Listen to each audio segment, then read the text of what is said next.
ano po ang report na inyo pong tinanggap sa inyo pong hanay? Totoo ho ba na nagtataasan na rin ang mga halaga ng mga ginagamit sa ospital para sa pag-aalaga ng pasyente, pati po mga gamot, doktor? Totoo po yun. Actually, last year pa po yun. Last few months na. Medyo tumataas na by around siguro 5%. Hindi naman po ibig sabihin sa second quarter talagang tataas ng mga 18%. Po.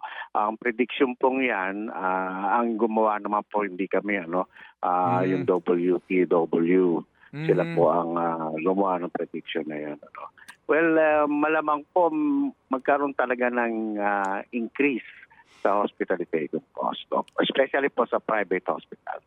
Opo, kapag po ganyan, nangangahulugan po na yung increase na iyan sasagutin ng pasyente. Opo, mangyayari po gano'n, especially po sa sa private hospitals. Kasi alam niyo po, hindi kami subsidized ng gobyerno. At ngayon, tumaas nga po ang benefits na supposedly ng ating PhilHealth. Yun po, i-advance pa rin namin yon ng mga pribadong ospital. Halimbawa po, naging doble yung benefits niya.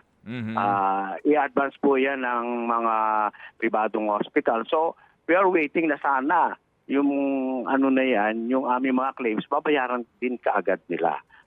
Actually, maganda nga po na tumaas yung benefits na yan. Dapat supposedly lumiit ang out-of-pocket ng ating mga pasyente. Opo, opo. Sana nga po lumiit ang out of pocket kasi maaari din pong sabihin nga na nagdoble ang benefits o dumama yung benefits. Ang tanong lang diyan kung gaano kabilis magbabayad ng PhilHealth. Tama po yun. Kasi po parang sinushoulder ng pribadong ospital muna. Yang supposedly trabaho ng gobyerno. Opo. Opo, sige. Tama. Opo. Kayo po mismo, sir, kumusta ho ang balita? Kasi hindi ho naman nagiging masyadong transparent din dito po, ang PhilHealth sa mga partikular na ospital na daang milyon ng utang. Pero ano ho ba ang report po na inyo po tinatanggap sa inyo pong mga hanay?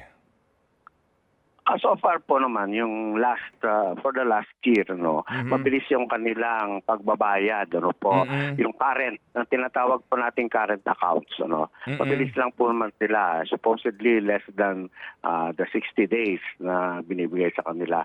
But meron pa rin po, of course, may pagkakautang pa rin po.